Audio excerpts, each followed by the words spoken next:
You're here for the second edition of Story Time of West Texas.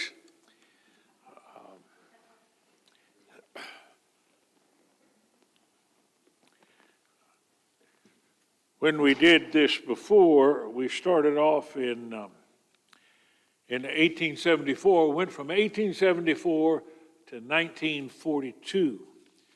And in that space of time, if you remember, we had three bishops. We had Bishop Elliott, who was the first one, and he served about 14 years and finally died of exhaustion and dengue fever. He was followed by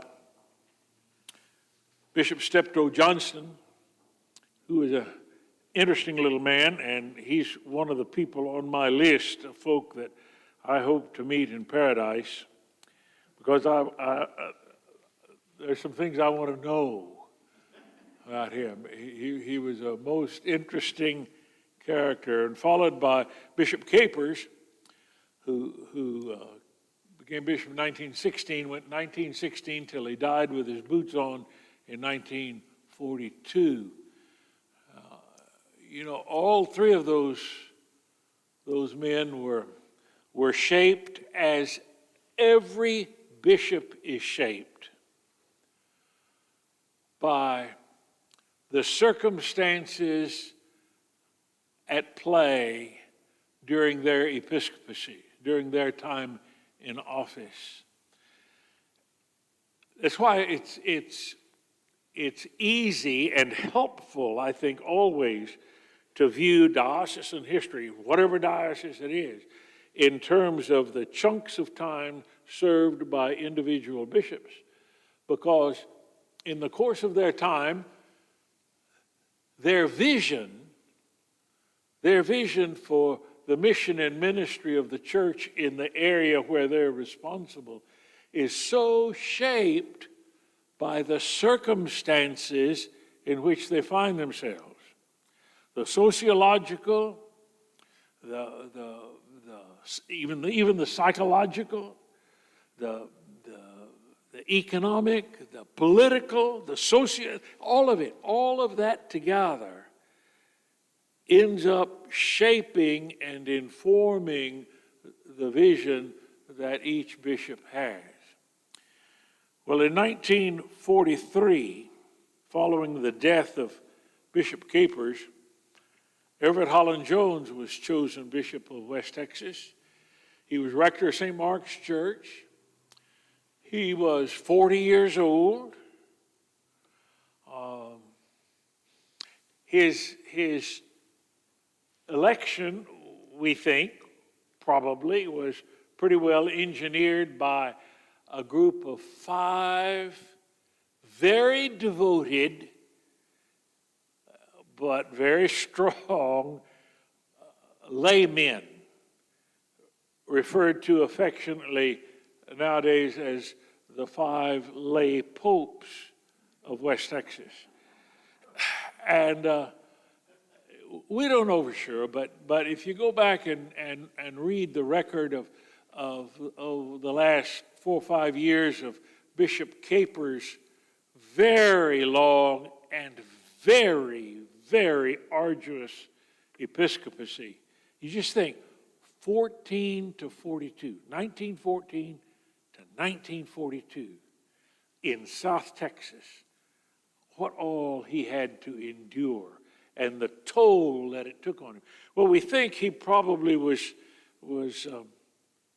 maybe even as much as in a clinical depression the last few years of his episcopacy. He didn't do an awful lot. Wasn't an awful lot he could do. Well, these 5 committed laymen moved into that vacuum and provided key leadership in the diocese in those years. But they were very strong. The clergy cadre in the diocese in those days was not strong. Somebody described us once as down here in South Texas It's sort of like being at the bottom when it came to clergy deployment. We were kind of like the bottom of an old wine bottle, and remember how the sediment would go down to the bottom? Well, that's kind of what it seemed to some happened in West Texas, in that our clergy corps was not the strongest that we needed. And that's what Bishop Jones inherited. He inherited a diocese that if it had been legal and possible for the church to declare bankruptcy, we would have done that.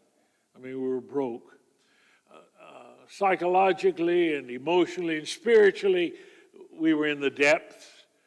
And here were these 5 strong laymen. And they didn't have much use for clergy. They didn't figure clergy had sense enough to come in out of the rain. And that all of that together, just speaks of the reality of the day in this part of the world. Well, Bishop Jones was elected on the nominating ballot. Now, in our process for choosing bishops in West Texas, we gather together in the special council meeting of the diocese, and if you're going to nominate somebody, you write their name down on a piece of paper, and when the bishop, the current bishop, calls for the nominations, you go up and put their name in the box. Well, so many people went up and put Bishop Jones' name in the box that he was elected on the nominating ballot. David Reed, our current bishop, was elected on the first ballot after the nominating ballot. But Bishop Jones was elected on the nominating ballot. And he is considered to be to have been the first of our modern bishops. He served, now get this space of time in mind, from 1943, the onset of World War II, to 1968, a period of 26 years. Each of those 3, Johnston, Capers, and Jones, served each of them over 25 years in this very demanding job. Bishop Jones inherited the ravages of the Great Depression, a diocese that was, by all measures, economically insolvent. Clergy were few. Clergy morale was low. Quality was lacking.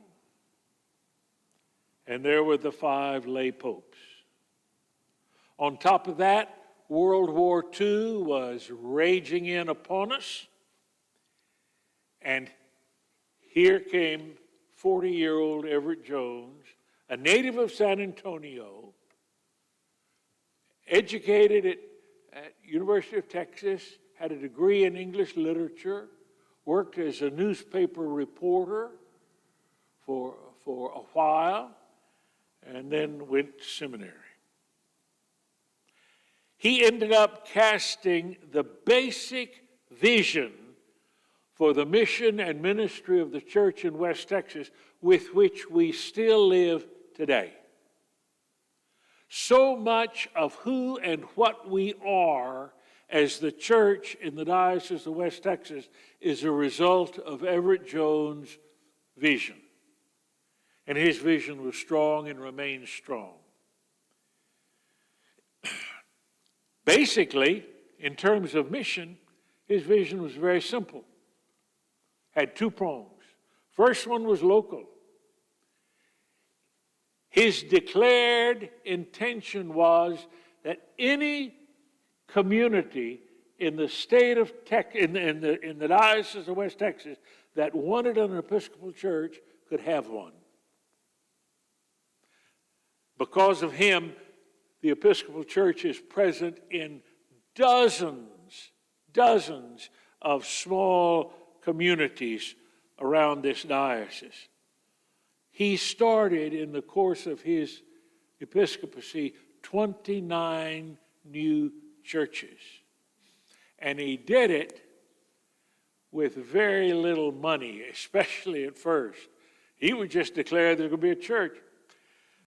Church in Hebronville.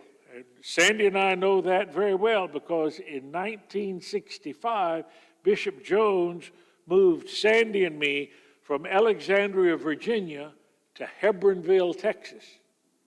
Do you know where Hebronville is? Anybody in here ever been to Hebronville? Hebronville is 165 miles due south of San Antonio, 50 miles east of Laredo, 50 miles north of the river, and 100 miles west of Corpus Christi. Sits in the heart of the Texas brush country, the county seat of Jim Hogg County, the largest unincorporated settlement in the state of Texas. When we got there in 1965, there was one blinky light, no highway patrol. They wouldn't come in because if they came in and give somebody a ticket, the brother-in-law would dismiss the ticket. So highway patrol never even came in the county. The sheriff wasn't worth shooting. In fact, one of his deputy sheriffs shot his second cousin, the county judge, off the courthouse steps at high noon 2 weeks before we got to town, and he never spent not even 1 minute in jail for doing that. General consensus was the judge needed killing. That's where Bishop Jones sent us, because there were a group of ranchers' wives down in that part of the world. 4 or 5 of them decided they wanted a church, and they had heard about this bishop that said they could have a church if they wanted one. So they told him, well, we want to have a church. He said, all right, build it. Well, they got busy and had enough barbecues and whatnot, raised enough money and built a church building. He said, all right, I'll send you a priest once a month. They said, no, we want one full time. He said, well, build him a house. So they did, and he sent him a priest. And that's how he did his church planting over and over and over again. The second prong of his missionary vision was for foreign mission work. You know, I get an awful lot of credit sometimes for the foreign mission work Diocese of West Texas does. But all in the world I did was pick up what he did. He was deeply committed to the missionary extension of this church.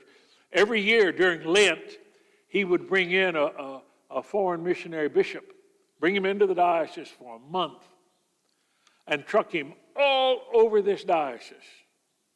And the purpose of that was simply to raise the consciousness, raise the interest in, raise the commitment to the foreign mission work of the church. And he did that every year. A second major focus of his episcopacy and his vision was youth work. In the diocese, before he became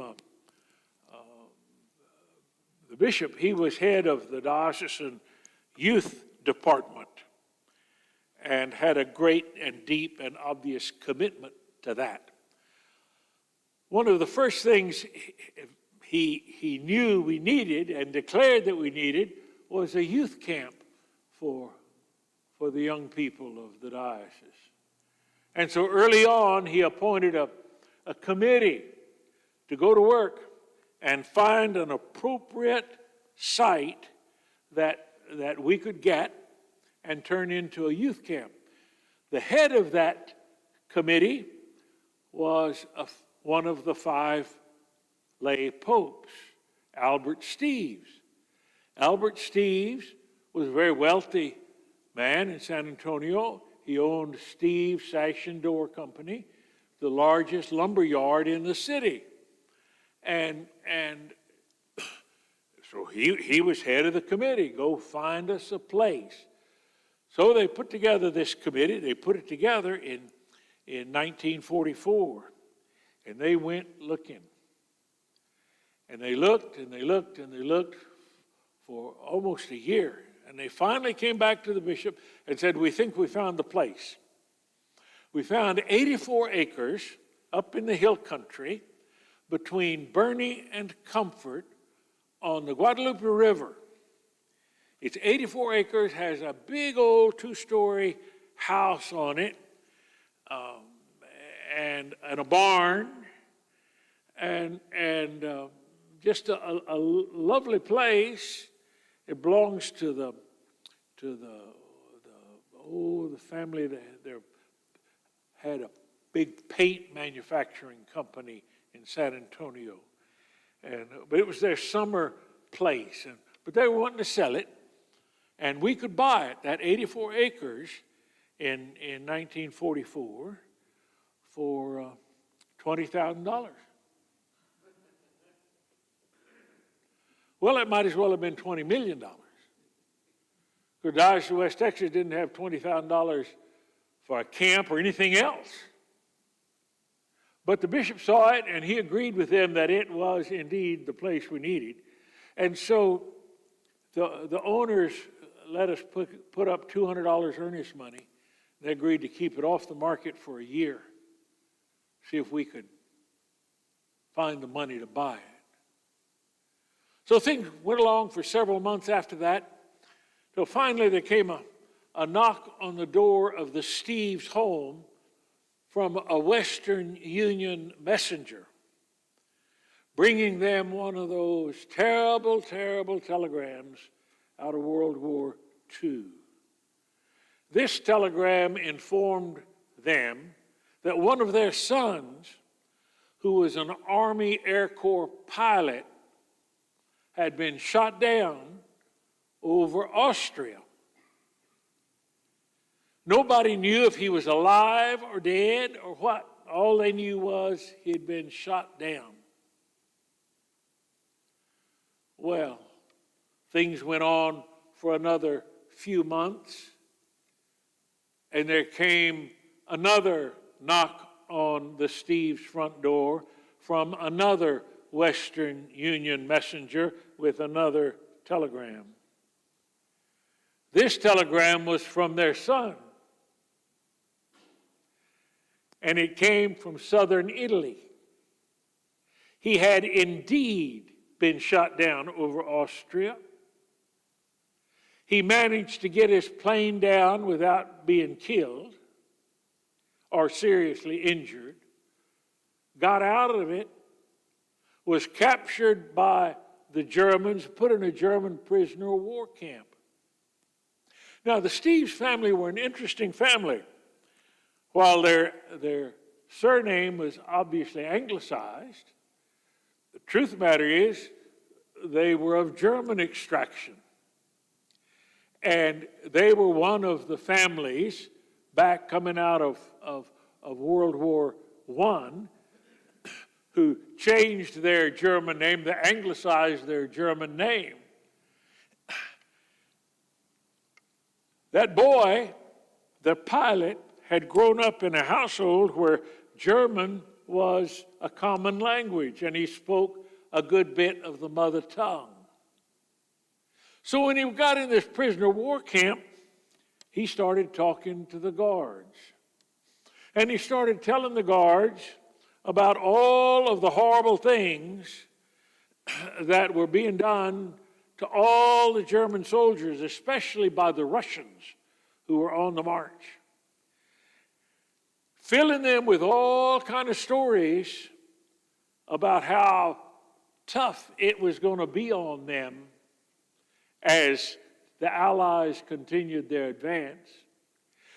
And he worked especially on a young prison guard and filled that young guard with all kinds of stories about the awful things that awaited him. And when he got that young guard's attention sufficiently, then he made his pitch. He said, "Tell you what, you help me escape from this place and help me steal an airplane. I'll fly you out with me." And they did. They did. Well, when Mr. and Ms. Steves heard that story from their son, they went down to the bank and they borrowed $20,000 in their own name. They took that $20,000 and bought the property between Bernie and Comfort, right outside of Waring. And they delivered the deed to the Bishop of West Texas as a thank offering for the deliverance of their son. That's how we got that place. Well, so we had it, but we still don't have a camp. The war finally got over, and there was available all kinds of war surplus materials.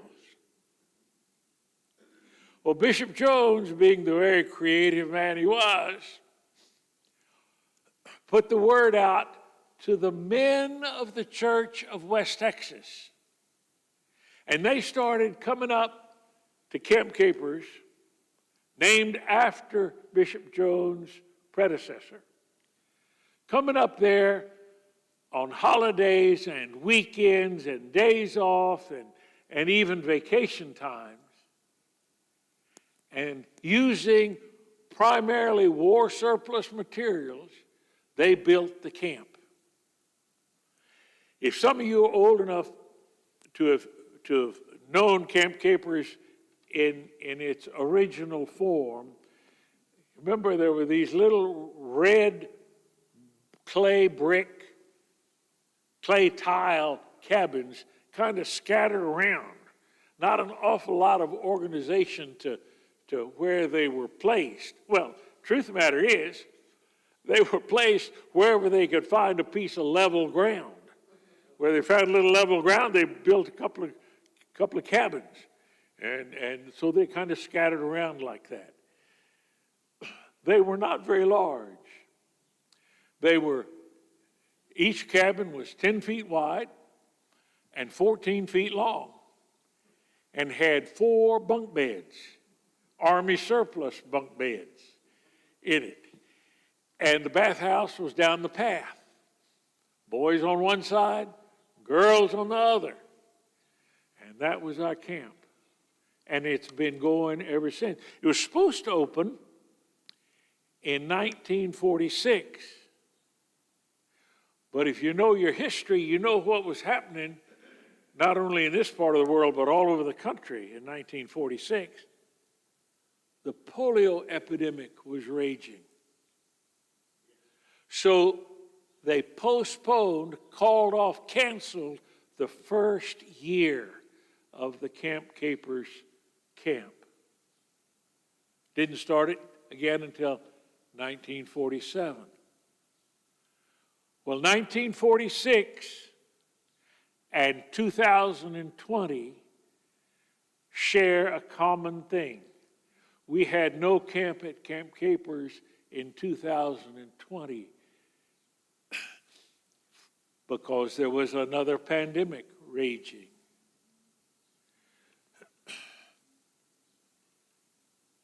Anybody in here never been to Camp Capers? We're going to take a trip. You've never been to Camp Capers? Oh, you have been. Haven't been? Haven't been? We're going to take a little trip sometime for those who haven't been. And where we're going to take you is to what is called the Cathedral of the Diocese of West Texas.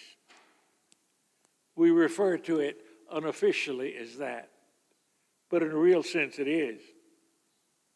Definition, the classic definition of a cathedral is that a cathedral is the spiritual center of the diocese. Well, Camp Capers is certainly the spiritual center of the Diocese of West Texas. We do not have a church building that's a cathedral. Thank God we don't have that. And the reason I'm grateful we don't have that is because we can ill afford to see ourselves as a settled, established diocese. We must always see ourselves as a missionary diocese. Our bishop's throne is not found in his cathedral. In West Texas, the bishop's throne is found in the front seat of his automobile. That's where he spends so much of his time as he traverses the vastness of this diocese, which, remember, geographically is larger than any state east of the Mississippi River.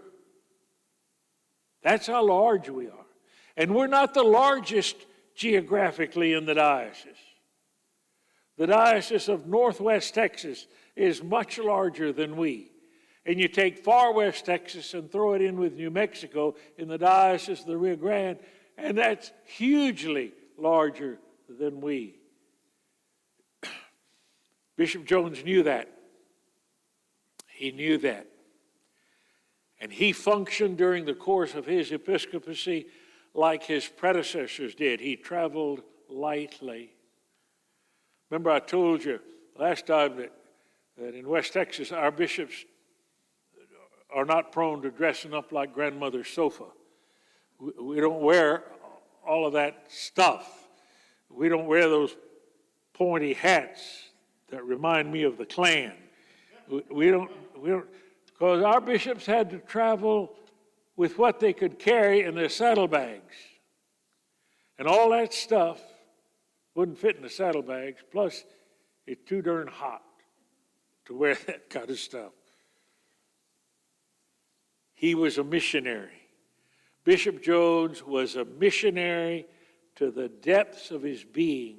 He was also a tremendous communicator. He wrote a weekly article that was in the San Antonio newspapers for 26 years. Every week he wrote an article, a reflection, really a spiritual reflection, every week.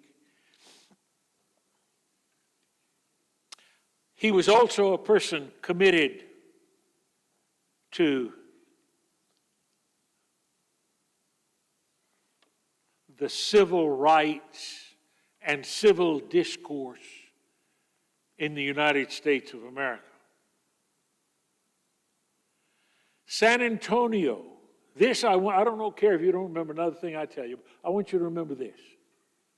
San Antonio is the only major city in the United States of America that integrated without violence.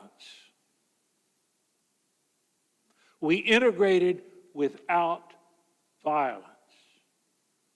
Now, how did that happen? It happened because the Episcopal bishop and the Roman Catholic Archbishop and the chief rabbi of San Antonio, at Temple Bethel, became very close friends. They were of the same generation. They had breakfast together every week. The civil rights and integration movement flooded in on us as it did everywhere. The country blew up in so many of its parts. These three men sat down and said, we can't have that in our city. And so they developed a plan. And it worked. Their plan was each of them required from their constituencies, from the leadership in their constituencies, lists. They wanted the names and addresses of everybody in San Antonio who was a member of one or the other of those faith traditions. They wanted a list of every restaurant owner, every store owner, every movie theater owner,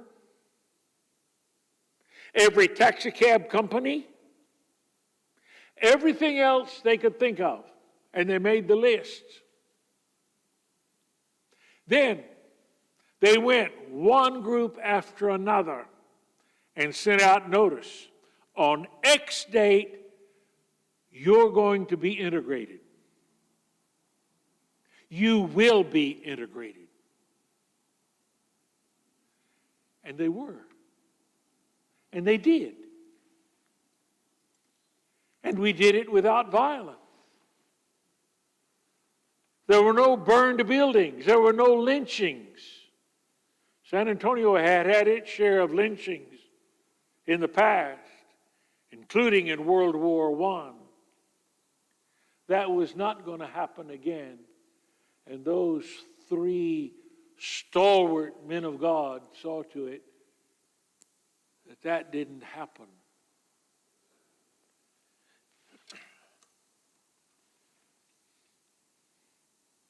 Bishop Jones also had a deep and abiding interest in the emerging scientific and medical practice of psychology and psychotherapy. He was a primary mover in establishing the Pastoral Care and Counseling Center out in the medical center. And the intent of that was to provide quality psychological counseling to anybody and everybody. And what a blessing that's been to this community. He was deeply committed to education and was interestingly, one of the prime movers in bringing Trinity University to San Antonio from Waxahachie. Now, Trinity University, if you know, is a fine Presbyterian school. It is said of Trinity University that it's a fine Presbyterian school built with good Episcopalian money. And it really was, hugely because of Everett Jones. Remember I told you last time that Everett married Helen. Helen was a young widow with a daughter, and Helen had been left her husband's entire estate, which amounted to many, many, many thousands of acres of East Texas timberland coming out of the ground and oil found under the ground. And they were very, very generous with their money. And they did much to bring Trinity to San Antonio. It's interesting to note, now, Trinity is a good Presbyterian school, and I know I went there. And there's always a chaplain at Trinity University. He's always a Presbyterian minister. And there's a chair, an endowed chair for the chaplaincy. And that endowed chair is the Everett Holland Jones endowed chair for the chaplaincy of Trinity University. I always have a good time with my Presbyterian friends, reminding them that the Mother Church is still taking care of them.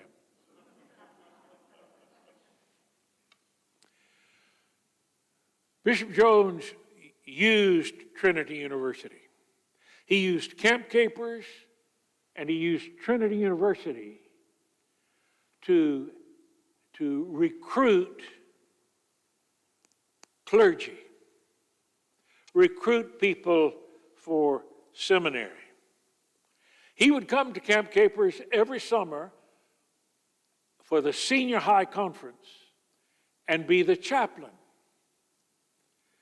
And we would say of him, and I think true, that he had a little black book in his pocket.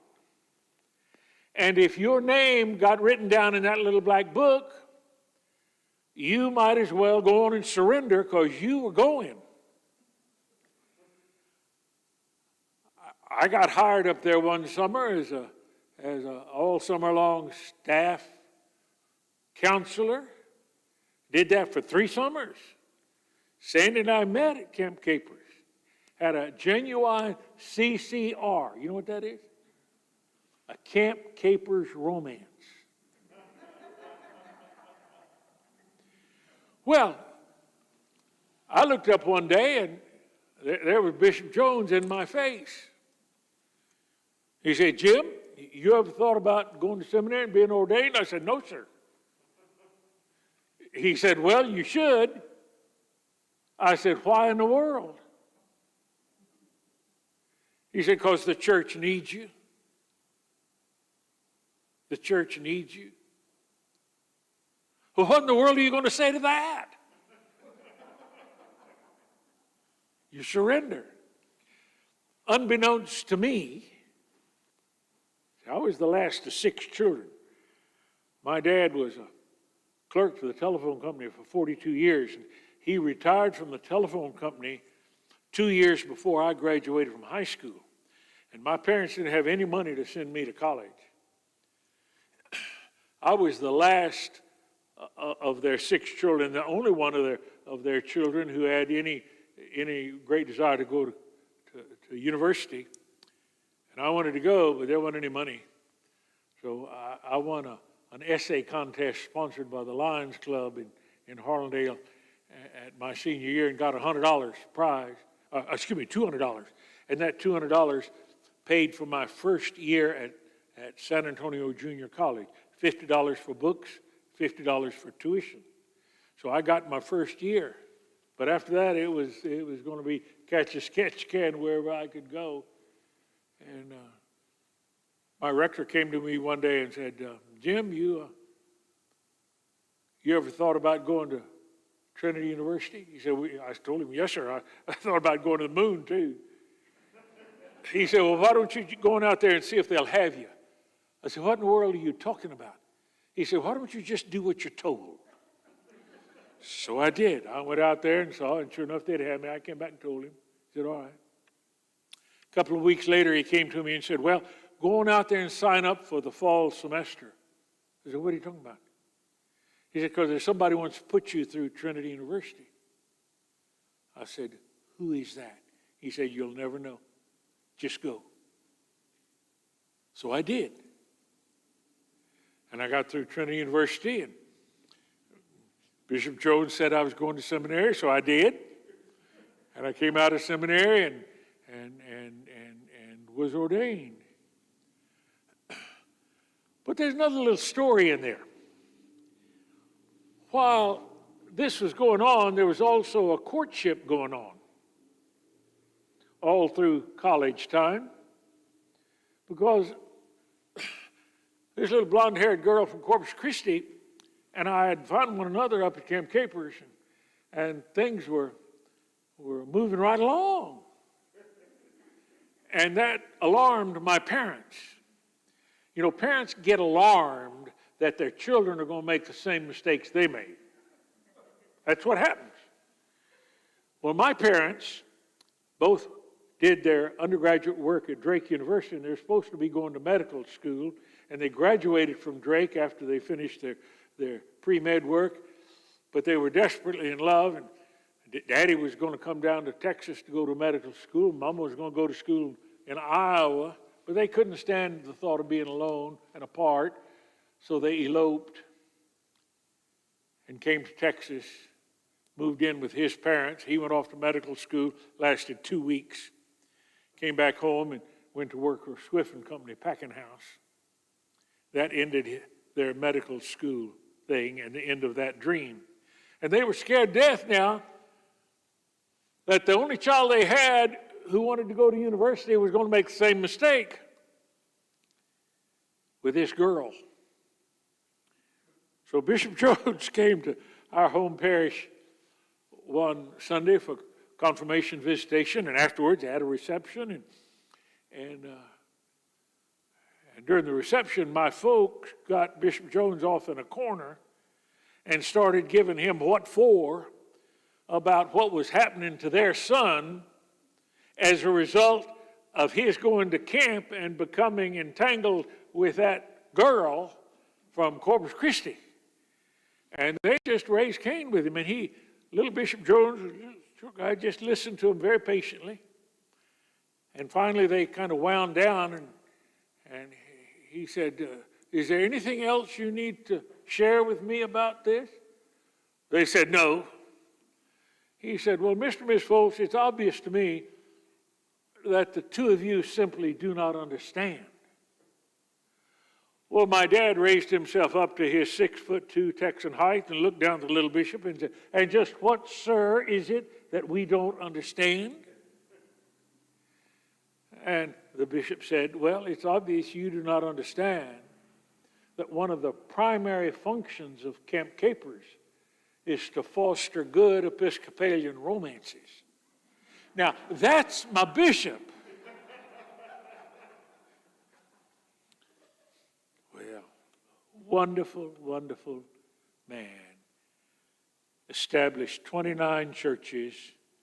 In the latter part of his episcopacy, he had to deal with the rapid emergence of the John Birch Society and Joseph McCarthy, and a terrible outfit that emerged out of this diocese, out of Victoria, Texas, called the Foundation for Christian Theology, led by a rascally parish priest named Krotzig. The Foundation for Christian Theology, led by an Episcopal priest of this diocese, taking a leaf out of Joe McCarthy's playbook, fed by the John Birch Society, believed that there was a communist under every cassock. He stood up on the floor of diocesan council in Bishop Jones' latter years and accused Bishop Jones of being a card-carrying communist. And the bishop had to deal with all of that. And of course, it was raising up in the churches too. Christ Church San Antonio, going down that path. The church in Uvalde, the church in Harlingen, and several others scattered around were boiling. Those were terrible, difficult, dangerous times. Well, he retired in 1968. His successor was Harold Cornelius Gosnell, D.D., U.S. Navy Captain, Chief of Naval Reserve Chaplains. Harold Cornelius Gosnell was a priest of the church when World War II came along. He joined the Navy not as a chaplain, but as a line officer. And he fought the war as a line officer. Came back out, resumed his parish ministry. He inherited a diocese that was dealing with the John Birch Society, the beginning of the civil rights movement, Vietnam, all of that. And he was bishop for 8 years. He had been rector of St. Mark's Church for 24 years. He did not want to be the bishop, but he became the bishop because his church called him to be the bishop. And he set out. He made, throughout the course of his 8 years, he averaged 1 round trip a week to the valley. Doing that to calm down the unrest that was unfolding in the church. Being a captain in the United States Navy did not hurt him in his efforts to deal with the Birchers. They'd have a hard time taking on a U.S. naval line officer, and he did it very, very well. He was also head, not head, but an active participant in the diocesan Board of Examining Chaplains. That's a group of senior clergy in the diocese who examined all newly graduated seminarians to see if they were suitable for ordination. And the exams lasted 3 days, and they were all oral. But the beauty was they would examine the group as a whole. They would throw out a question to the group as a whole, and the group would respond. So if you were kind of ignorant, you could hide. Well, the year I came out in 1965, I was in a group of one, me. And I showed up for the exam at Christ Church, and they had 6 little desks lined up in a semicircle with an armchair behind each, and sitting out in the middle was a straight chair. Have a seat, Mr. Foltz. Well, Mr. Foltz had a seat, and it began. It being the Inquisition began. And it went on, and it went on, and it went on. Came time, the afternoon, right after lunch of the second day, when it was time for the exam in church history. Mr. Foltz, have a seat. Dr. Gosnell was the lead in the examiners of church history. He walked in carrying a stack of old leather-bound books, set them down on his desk, sat down and started leafing through those books as I sat out there, quivering like a mass of protoplasm. And directly he looked up and said, Mr. Foltz, this is a 3-hour exam in church history. But I really have only one question to ask of you. And I made that same mistake that we all make on really good roller coasters. You know, really good roller coaster takes you up, you brace yourself because you know it's going to go over the top. Well, it finally gets up there and it goes over the top, but it just does a little dip. And you let your guard down and then it goes down. Well, I let my guard down. And he said, Mr. Foltz, would you please outline the history of the church for me from the day of Pentecost to the present? Well, I started in. And he would say, oh, is that right, mister? I believe you taught me something. Are you sure it was that century and not 2 centuries later? Why, Mr. Foltz, I believe that's very interesting, but I never heard that before. And it went on. You know how long that 3 hours lasted? 37 years.